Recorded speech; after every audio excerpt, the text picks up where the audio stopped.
तो इस वीडियो में हम कवर करने वाले हैं adjustment of deferred revenue expenditure. उसकी क्या कैसे एडजस्टमेंट करनी है और डेफर्ड रेवेन्यू एक्सपेंडिचर होते क्या हैं, छोटा सा मीनिंग भी मैं आपको बता दूंगा।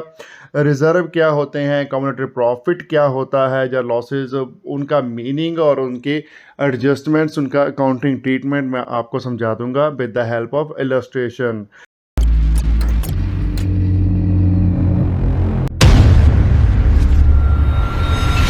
हेलो दोस्तों, वेलकम बैक टू TutorTips.com। मैं हूं आपका अपना अकाउंटिंग दोस्त सरबजीत सिंह।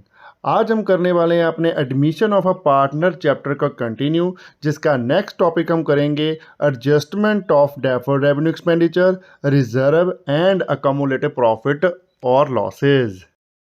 देखिए, पिछले चैप्टर में भी हमने जो टॉपिक किए हुए हैं, जैसे पिछले भी किए हुए थे, वो थे change in profit sharing ratio among the existing partner. Mean जो पार्टनर थे उनके बीच में प्रॉफिट शेयरिंग रेशो चेंज हुई थी।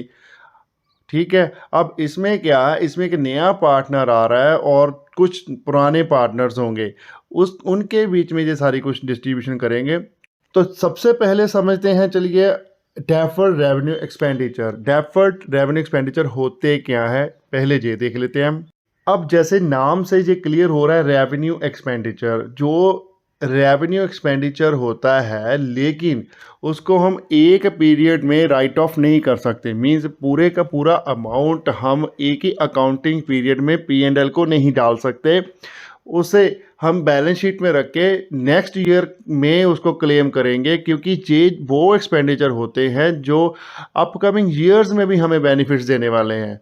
तो हम उतना उतना अमाउंट राइट ऑफ करते रहेंगे जितना जितना एक स्पेसिफिक ईयर के लिए उन्होंने बेनिफिट दिया है। ओके, वैसे तो सारे रेवेन्यू एक्सपेंडिचर जो होते हैं वो जाते हैं P&L में और कैपिटल एक्सपेंडिचर जाते हैं बैलेंस शीट में, लेकिन जो है रेवेन्यू एक्सपेंडिचर लेकिन डेफर किए हुए हैं नेक्स्ट ईयर्स के लिए, आने वाले ईयर्स के लिए डेफर कर दिए हैं, वो नेक्स्ट ईयर्स में उनका क्लेम होगा। जितना इस साल में हमने यूज़ किया उसका क्लेम हम इस साल में कर लेंगे, P&L में डाल के उसको प्रॉफिट से लेस कर लेंगे, और जितना अगले साल में करेंगे उतना अगले साल में क्लेम कर लेंगे। और सबसे बड़ी एग्जांपल इसकी क्या है, एडवर्टाइजमेंट पब्लिसिटी। हम जब एड्स पे कोई भी ब्रांड अपना एक्सपेंडिचर करता है तो वो एक ब्रांड बनाने के लिए एक साल में जितना वो पैसा लगाता है वो एक साल के में यूटिलाइज नहीं हो जाता सारे का सारा। उसका इम्पैक्ट उसको 3-4 साल 5 साल तक मिलता रहता है। ओके, सपोज आपने अपने ब्रांड की डील, जो ब्रांड एम्बेसडर है, आपने अपना विराट कोहली बना लिया। विराट कोहली ने आपसे सपोज 10 करोड़ रुपीज़ ले लिए या उससे भी ज़्यादा।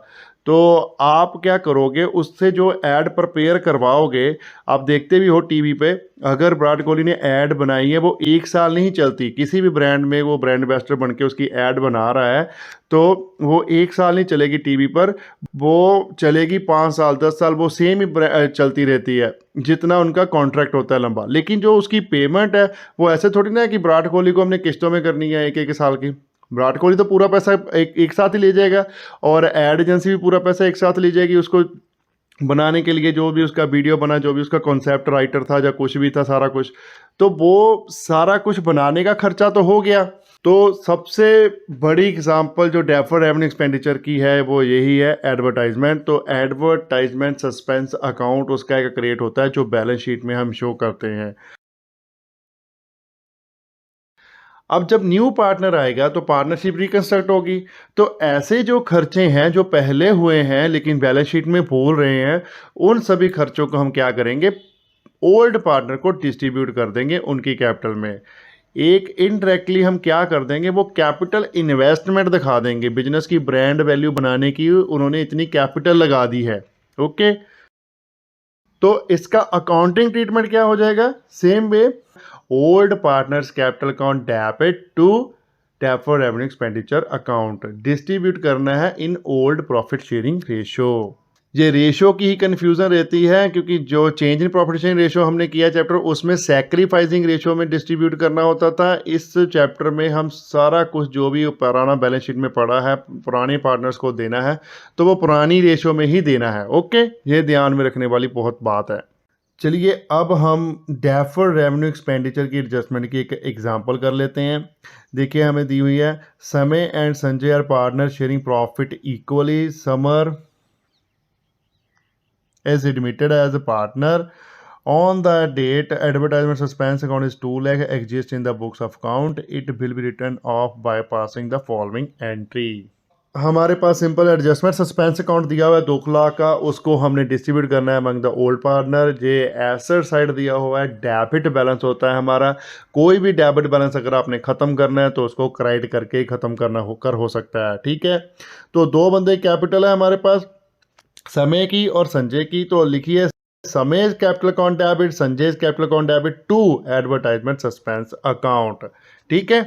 इक्वल पार्टनर्स है दोनों, इक्वल पार्टनर इनको डिस्ट्रीब्यूट करते हैं। 2 लाख मल्टीप्लाई बाय 1/2 जो हमारा 1 लाख ईच आ गया, और एडवर्टाइजमेंट सस्पेंस अकाउंट के सामने क्रेडिट कॉलम आ जाएगा 2 लाख।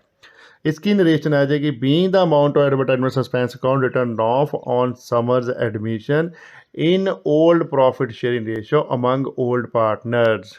आगे हम कर लेते हैं reserves and cumulative profit losses. अब जो रिजर्व्स है ना टॉपिक में हमारे पास, जो रिजर्व स्पेसिफिक है वो तो आज नहीं मैं करवाने वाला। जो जर्नल रिजर्व है उसकी डिस्ट्रीब्यूशन भी एकदम सेम हो जाएगी जैसे कम्युलेटिव प्रॉफिट की होगी, ठीक है। स्पेसिफिक रिजर्व जो है उसकी कैलकुलेशन हम करनी पड़ती है, कैलकुलेशन जो अमाउंट की आएगी वो चेंज हो जाएगी। वो कैलकुलेशन हम नेक्स्ट लेक्चर में समझ लेंगे, जर्नल एंट्री इस लेक्चर में समझ लेते हैं। अब रिजर्व्स क्या होते हैं? शेयर ऑफ प्रॉफिट आपने निकाल के रखा हुआ, रिटेन किया हुआ बिजनेस में किसी पर्टिकुलर पर्पस के लिए भी या फिर जनरल पर्पस के लिए भी। जनरल रिजर्व जनरल पर्पस के लिए होता है ताकि हम कुछ इन फ्यूचर अभी हमें पैसे की जरूरत पड़ती है तो हम उसे यूज़ कर सकते हैं, ठीक है। कम्युलेटिव प्रॉफिट एंड लॉस भी सेम चीज़ है। कम्युलेटिव प्रॉफिट भी हमारा जो पिछले सालों का प्रॉफिट है उसको हमने इकट्ठा करके बिजनेस में रखा हुआ है बैलेंस शीट में, वो डिस्ट्रीब्यूट नहीं किया अमंग द पार्टनर्स, रिटेन किया हुआ बिजनेस में। कैपिटल नहीं इंक्रीज की लेकिन बिजनेस में रिटेन करके रखा हुआ है। अगर लॉस है तो वो एसेट साइड शो होगा, प्रॉफिट है तो वो लायबिलिटी साइड शो होगा। तो जितने भी पिछले सालों का प्रॉफिट था उस पर हक किसका होता है? ओल्ड पार्टनर्स का। तो ये सारे का सारा जो भी डिस्ट्रीब्यूशन हम है वो ओल्ड पार्टनर्स में कर देंगे इन ओल्ड प्रॉफिट शेयरिंग रेशो।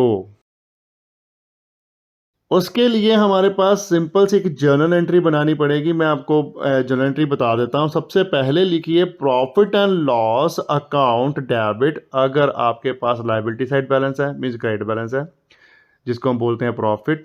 उसके बाद कर लो अब जर्नल रिजर्व अकाउंट डेबिट, फिर आपका आ जाएगा workman compensation reserve account debit. ये रिजर्व जो है होने सारे के सारे डेबिट ही हैं, लेकिन जो स्पेसिफिक 2 रिजर्व है ना, workman compensation reserve and investment fluctuation reserve, ये भी डेबिट होगा। इन दोनों का जो अमाउंट है उसकी कैलकुलेशन करनी पड़ेगी, वो मैं आपको पहले ही बता चुका हूँ, वो हम नेक्स्ट लेक्चर में करेंगे। To old partners capital account या फिर current account in case of fixed capital nature.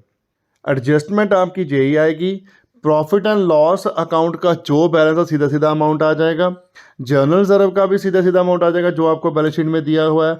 Workman compensation का अमाउंट वो आएगा जो होगा excess of reserve over liability, ठीक है। ये जो सारे बैलेंसेज आ जाएंगे हमारे जितने जितने भी हैं, प्रॉफिट एंड लॉस का सीधा है, जनरल रिजर्व का सीधा है, वर्कमैन कंपनसेशन रिजर्व का कैलकुलेट करना है, इन्वेस्टमेंट फ्लक्चुएशन रिजर्व का कैलकुलेट करना है।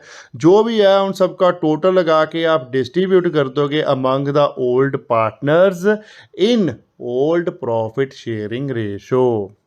और आपके पास बैलेंस शीट में EPF means employ provident fund, ESIC payable, ऐसी कुछ लाइबिलिटीज़ भी दी होंगी। ये क्या है? ये गवर्नमेंट को जमा करवाए हुए पैसे हैं जो हमने एम्प्लॉय के रखे हुए हैं, वो गवर्नमेंट को देने होते हैं हमने।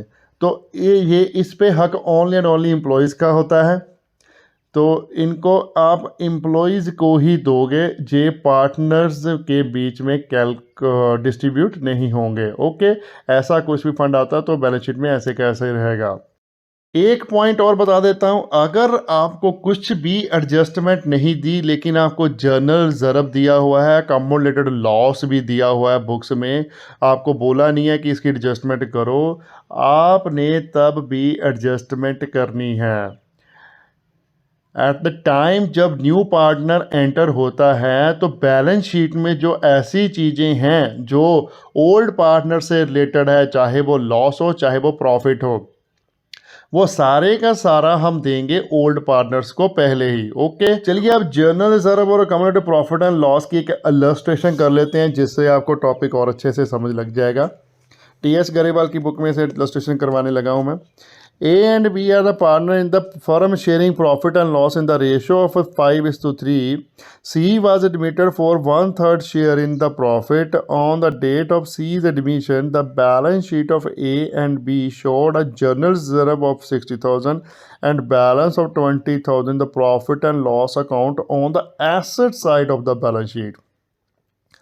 Pass necessary journal entry on the treatment of these item on C's admission. A B partner दिए हुए हैं, उनकी ओल्ड प्रॉफिट शेयरिंग रेशो हमें दी हुई है 5:3 और सी का शेयर भी दिया हुआ है। चलो सी का शेयर तो हम इसमें यूज़ करने वाले नहीं है, क्योंकि हमें जर्नल रिजर्व और प्रॉफिट एंड लॉस कम्युलेटेड जो है उसका ही ट्रीटमेंट करना है।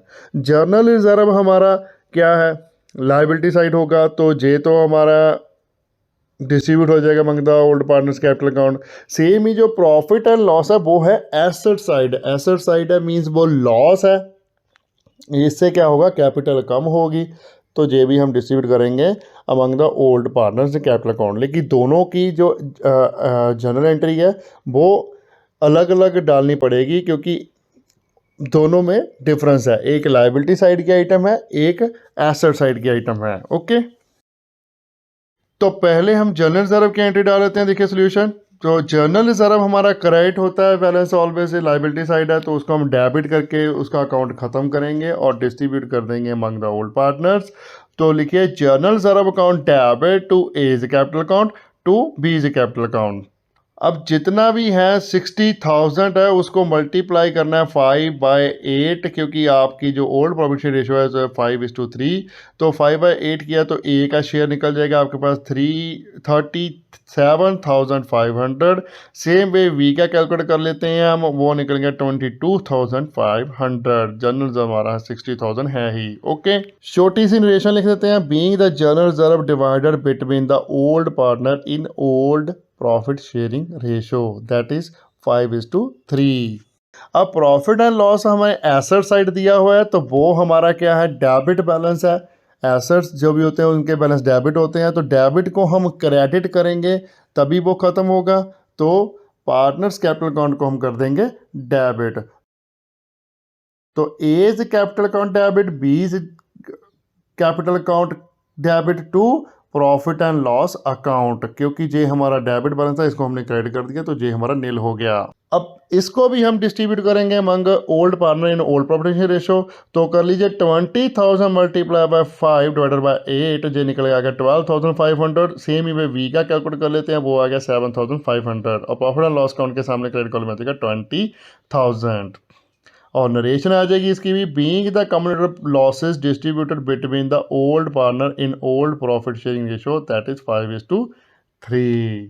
तो आज के लेक्चर में इतना ही। जे आपका 2 टॉपिक कवर हो गया, 2 हमारे रह गए हैं इसमें, workman compensation reserve and investment fluctuation reserve. वो कोशिश करेंगे नेक्स्ट लेक्चर में कवर हो जाएं। जे एक में नहीं हो पाए, ज़्यादा लंबा हो गया, तो हम उसके भी 2 लेक्चर ही प्रिपेयर करेंगे। ओके, अगर कोई डाउट है तो एज यूजल मेरा जो लाइन है मैं आपको बोलूँगा कि प्लीज़ कमेंट कीजिए, हमारे यूट्यूब पर कमेंट कीजिए, इंस्टाग्राम पर हमें डीएम कीजिए, फेसबुक पर हमें मैसेंजर पर मैसेज कीजिए, या फिर हमें मेल कीजिए अपने क्वेश्चन, हम उसका रिप्लाई ज़रूर करेंगे।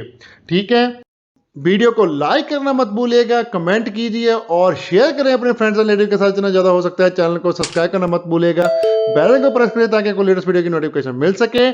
Thanks for watching, bye bye, good morning, good afternoon, good evening, good night, जब भी आप वीडियो को देख रहे हो। सत श्री अकाल।